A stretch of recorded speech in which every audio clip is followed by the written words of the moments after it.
അതിന്റെ ഉത്തരങ്ങളും പഠിച്ചു.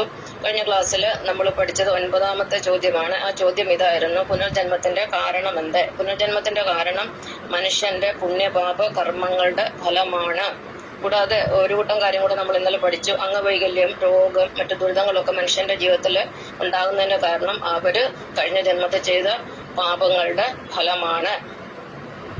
ഇതിനെക്കുറിച്ച് രാമായണത്തില് ആദ്യത്തെ കാണ്ഡമായ ബാലകാണ്ഡത്തിൽ പറയുന്നുണ്ട്: പൂർവജന്മാർജിത കർമ്മമല്ലോ ഭുവി സർവ്വലോകർക്കും സുഖദുഃഖ കാരണം. അപ്പം പൂർവ്വജന്മത്തിൽ ചെയ്ത കർമ്മങ്ങളുടെ ഫലമാണ്, അത് കഴിഞ്ഞ ജന്മത്തിൽ ചെയ്ത കർമ്മങ്ങളുടെ ഫലമാണ് ഭൂമിയിൽ ഓരോ മനുഷ്യനും സുഖ ദുഃഖങ്ങൾക്ക് കാരണമായി ഭവിക്കുന്നത്.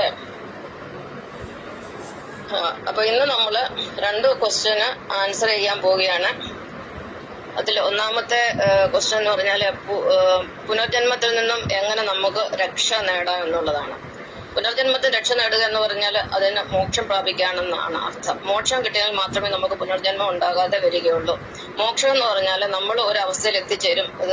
ആ അവസ്ഥയിൽ നമുക്ക് തോന്നും നമുക്ക് ഈ ഭൂമിയിൽ ഒന്നിന്റെ ആവശ്യമില്ല, നമ്മളെല്ലാം നേടിക്കഴിഞ്ഞ ഇവിടെ നേടാനും നഷ്ടപ്പെടാനും ഒന്നുമില്ല, നമ്മുടെ എല്ലാ ആഗ്രഹങ്ങളും സാധിച്ച് നമ്മൾ പരിപൂർണ്ണ തൃപ്തരായിട്ടിരിക്കുകയാണ്, നമുക്ക് എത്രയും പെട്ടെന്ന് ഈ ഭൂമിയിൽ നിന്ന് പോകണം. ആ ഒരു അവസ്ഥയിൽ നമ്മൾ എത്തിച്ചേരണം. അങ്ങനെ അവസ്ഥയിൽ 18 വർഷം മുമ്പ് എത്തിച്ചേർന്ന ഒരു വ്യക്തിയാണ് ഞാൻ.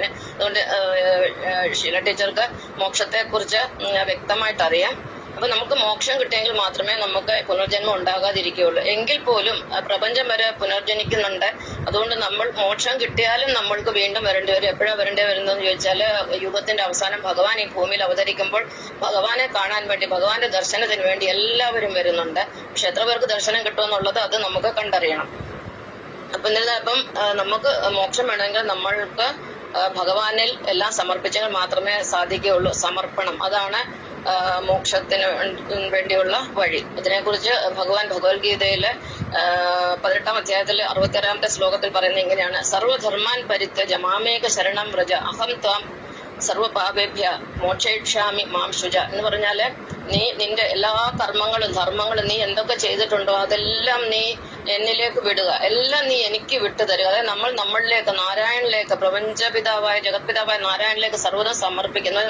നമ്മളിലേക്ക് സർവ്വതം സമർപ്പിച്ചുകൊണ്ട് നമ്മൾ കർമ്മം ചെയ്യുക, നമ്മുടെ ദൈനംദിന കർമ്മങ്ങൾ ചെയ്യുകയും ചെയ്തുകൊണ്ട് മുന്നോട്ട് പോയാല് അഹം ത്വാ സർവ പാപേഭ്യ നിന്നെ ഞാൻ എല്ലാ പാപങ്ങളിൽ നിന്നും മോക്ഷയിഷ്യാമി മാം ശുച ഞാൻ മോക്ഷം തരുന്ന, നിന്റെ എല്ലാ പാപങ്ങളും ഞാൻ പൊറുത്ത് നിനക്ക് മോക്ഷം നൽകുന്നതാണ്.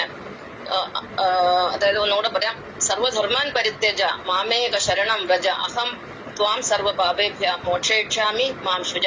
നീ നിന്റെ എല്ലാ ധർമ്മങ്ങളും, നീ ഇതുവരെ ചെയ്തുള്ള പാപങ്ങളും പുണ്യങ്ങളും എല്ലാം നീ വെടിഞ്ഞ് നീ എല്ലാം എന്നിലേക്ക് സമർപ്പിക്കുക.